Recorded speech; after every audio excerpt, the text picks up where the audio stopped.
നമ്മുടെ ബോഡിയിൽ ദിവസവും ലക്ഷക്കണക്കിന് ഇമ്മ്യൂൺ സെൽസ് ആക്റ്റീവാണെന്ന് നിങ്ങൾക്കറിയാമോ? ഇത് വൈറസ്, ബാക്ടീരിയ ഇതിനൊക്കെ അറ്റാക്ക് ചെയ്യുന്നത് നിങ്ങൾ കേട്ടിട്ടുണ്ടാവും. ബട്ട് നമ്മളുടെ ഇമ്മ്യൂൺ സിസ്റ്റം അല്ലെങ്കിൽ നമ്മുടെ സെൽസിനെ എന്തുകൊണ്ട് അത് അറ്റാക്ക് ചെയ്യുന്നില്ല? ഈ ചോദ്യത്തിൻ്റെ ഉത്തരത്തിനാണ് മെഡിസിനിൽ ഈ വർഷത്തെ നൊബേൽ പ്രൈസ് ലഭിച്ചത്.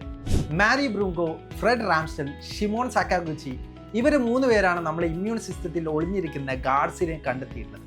അവയാണ് റെഗുലേറ്ററി ടി സെൽസ് അല്ലെങ്കിൽ Tregs, നമ്മളുടെ ബോഡിക്കകത്തെ പീസ് മേക്കേഴ്സ്. നമ്മുടെ ഇമ്മ്യൂൺ സിസ്റ്റം പവർഫുൾ ആണ്, പക്ഷെ അത് കൺട്രോൾ വിടുന്ന സമയത്ത് നമ്മുടെ സെൽസിനെ അത് അറ്റാക്ക് ചെയ്യാൻ തുടങ്ങും. അവിടെയാണ് ടി റെഗുലേറ്ററി സെൽസിന്റെ ഫംഗ്ഷൻ വരുന്നത്. 1995 ഷിമോൺ സക്കാഗുച്ചിയാണ് ഈ സെൽസിനെ കണ്ടെത്തിയിട്ടുള്ളത്. ഈ Tregs ശരിയായി പ്രവർത്തിക്കാതിരുന്നാൽ നമ്മുടെ ഇമ്മ്യൂൺ സിസ്റ്റം നമ്മുടെ ടിഷ്യൂസിനെ തന്നെ അറ്റാക്ക് ചെയ്യാൻ തുടങ്ങും. 2001 മാരി ബ്രൂങ്കോ, ഫ്രെഡ് റാംസ്റ്റൽ ഇവർ 2 പേര് കൂടി ചേർന്നിട്ടാണ് FOXP3 ജീനെ കണ്ടെത്തിയിട്ടുള്ളത്.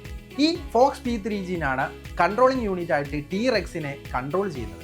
നിങ്ങളുടെ ബയോളജി ഇഷ്ടപ്പെടുന്ന നിങ്ങളുടെ സുഹൃത്തുക്കൾക്ക് ഈ വീഡിയോ അയച്ചു കൊടുക്കുക. അതുപോലെ തന്നെ ഇതുപോലെയുള്ള കണ്ടന്റ്സിനായിട്ട് ഈ ചാനൽ ഒന്ന് ഫോളോ ചെയ്യുക.